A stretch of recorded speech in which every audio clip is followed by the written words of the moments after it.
मैंने सुना है कि यीशु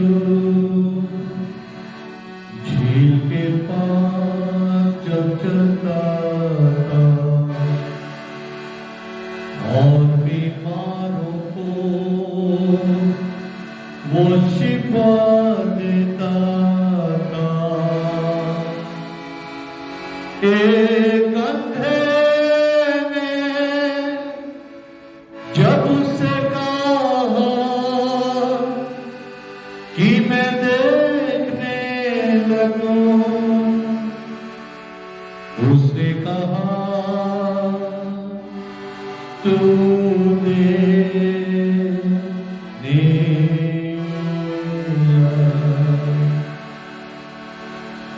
यीशु भी है वो ही, यीशु भी है वो ही। गुमराह को ढूंढता है, पापी को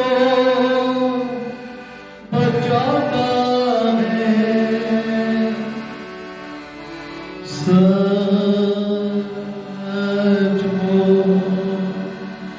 वो आदमी है कि वो भी सच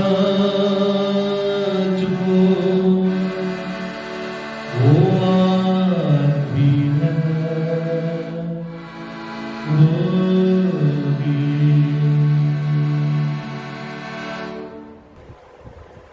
आइए हम सब मिलकर प्रार्थना करें।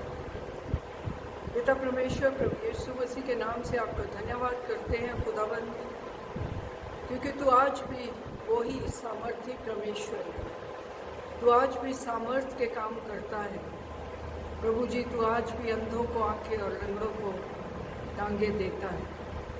तेरा धन्यवाद करते हैं और प्रभु यीशु तेरे प्यारे और मीठे नाम से मांगते हैं, आमीन। प्रभु यीशु मसीह के मीठे नाम में आप सबका सुबह की बरकत प्रोग्राम में स्वागत है। आज लूका की अंजील उसका 5 अध्याय, उसका 17 वचन, 18 वचन और 19 वचन, इन 3 वचनों पर हम आज ध्यान देंगे। एक दिन ऐसा हुआ कि वो उपदेश दे रहा था और फरीसी और व्यवस्थापक वहां बैठे हुए थे, जो गलील और यहूदिया के हर एक गांव से और यरूशलेम से आए थे, और चंगा करने के लिए प्रभु की सामर्थ उसके साथ थी। उस समय कई लोग एक मनुष्य को, जो लकवे का रोगी था, खाट पर लाए और वे उसे भीतर ले जाने और यीशु के सामने रखने का उपाय ढूंढ रहे थे। जब भीड़ के कारण उसे अंदर ना ले जा सके तो उन्होंने छत पर चढ़कर और खपरेल हटाकर उसे खाट समेत बीच में यीशु के सामने उतार दिया। मेरे अजीजों, प्रभु यीशु मसीह जहां भी जाते थे वहां उपदेश देते थे। उसके उपदेश को सुनने के लिए उस समय के बहुत ज्ञानी लोग और बहुत शरअ को मानने वाले लोग भी अक्सर वहां पे मौजूद होते थे कि किसी ना किसी कारण से प्रभु यीशु मसीह की जो इतनी ज्यादा महिमा फैलती जा रही है, उसमें कुछ ना कुछ वो नुक्स निकाल सके। और उस समय ऐसा हुआ कि कई लोग एक लकवे के रोगी को खाट पर उठाकर यीशु के पास ले आए। अब मैं यहां पे एक सवाल रखना चाहता हूं कि कई लोग उस रोगी को क्यों प्रभु यीशु मसीह के पास लेके आए, जिसको लकवे का रोग था। आप इसके बारे में ध्यान कर सकते हैं कि क्यों वो लेके आए। जो मैं समझता हूं वो इसलिए लेके आए क्योंकि वे उस व्यक्ति से प्रेम करते थे। अगर वो प्रेम ना करते होते, उस व्यक्ति के साथ उनका कोई भी रिश्ता ना होता, तो वो कभी भी यीशु के पास उसको ना लाते। यीशु के पास उसको लाने के लिए उनको बहुत ज्यादा परिश्रम करना पड़ा होगा। हो सकता है कि वो काफी दूर से उस व्यक्ति को लेके आ रहे हों। हो सकता है कि उस व्यक्ति को वो ये बात पूरी तरह से बता भी ना सके हों कि वे तुझे कहां लेके जा रहे हैं। लेकिन यह भी हो सकता है कि उन्होंने उसके साथ प्रभु यीशु मसीह के सामर्थ्य के बारे में घर पे ही बातचीत की होगी।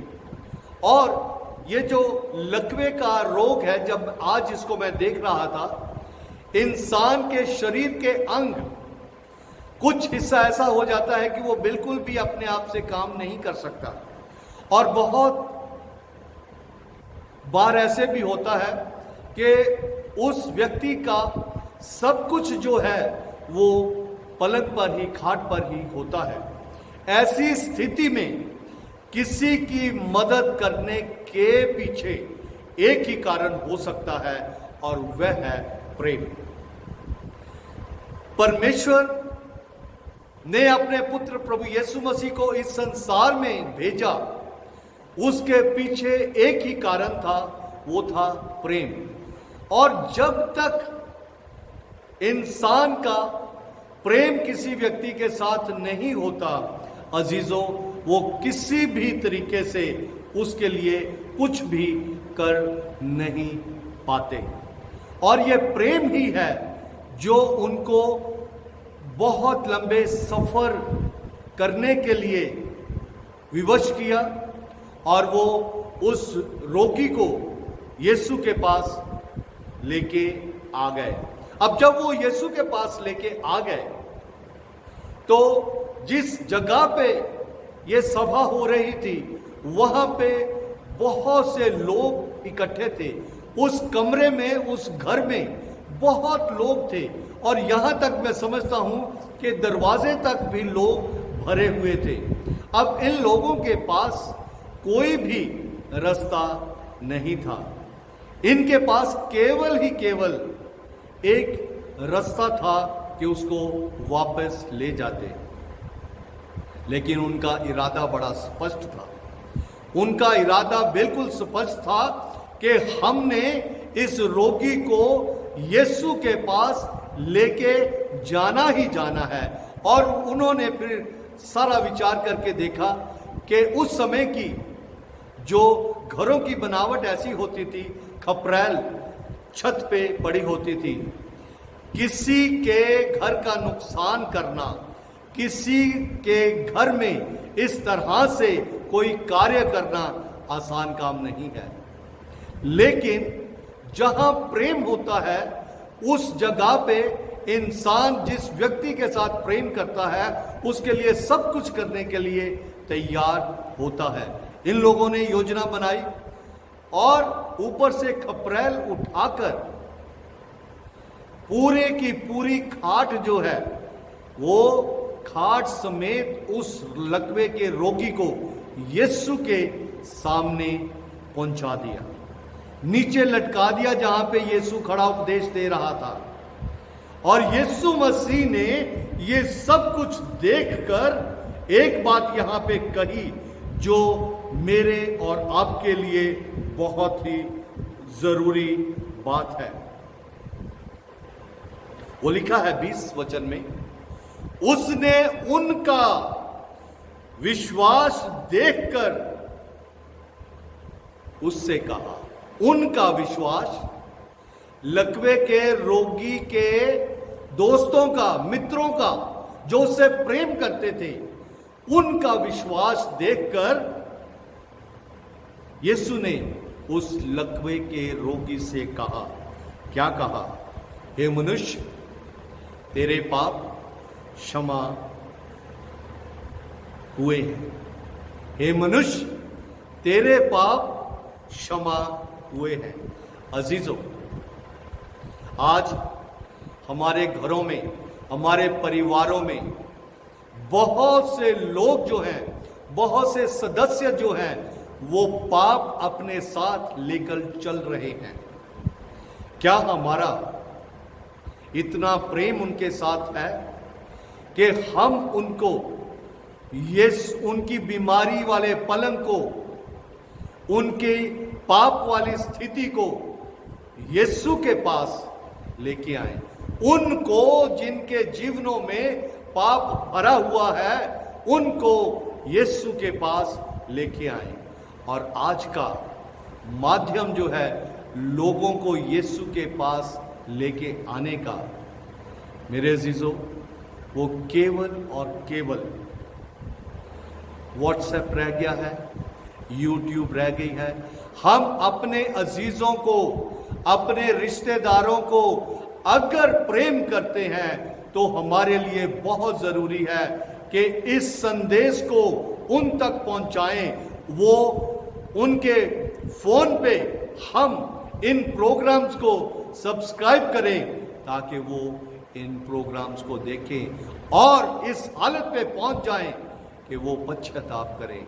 यीशु उनके गुनाहों को आज माफ करने के लिए तैयार है, और जब हम ऐसा कार्य करेंगे, यीशु उनके गुनाहों को माफ करेगा, आपको बहुत तायत से वो आशीष देगा। प्रभु आप सबको बहुत बहुत आशीष दे और लगातार इस प्रयास में रहे कि इस सुसमाचार को आप अपने माध्यम से, यूट्यूब के माध्यम से, व्हाट्सएप के माध्यम से, शेयर करने के माध्यम से उनको सब्सक्राइब करवाएं ताकि वो जीवित वचन हर सुबह की बरकत को प्राप्त कर सके। प्रभु आपको बहुत आशीष दे। प्रार्थना करें। यीशु तेरा धन्यवाद करते हैं, तेरे लोगों ने तेरे वचन को सुना। आज से तू इनके मनों में और ज्यादा प्रेरणा डाल दे ताकि प्रभु जी ये उन लोगों तक तेरा सुसमाचार पहुंचाने के लिए प्रयास करें। प्रभु यीशु तेरे वचन में कहा गया है कि जो लोगों के पास तेरा सुसमाचार पहुंचाने का प्रयास करते हैं, उनका प्रयास कभी भी व्यर्थ नहीं जाता। तेरा धन्यवाद करते हुए प्रार्थना को यीशु के नाम से मांगते हैं, आमीन। प्रभु आप सबको बहुत आशीष दे।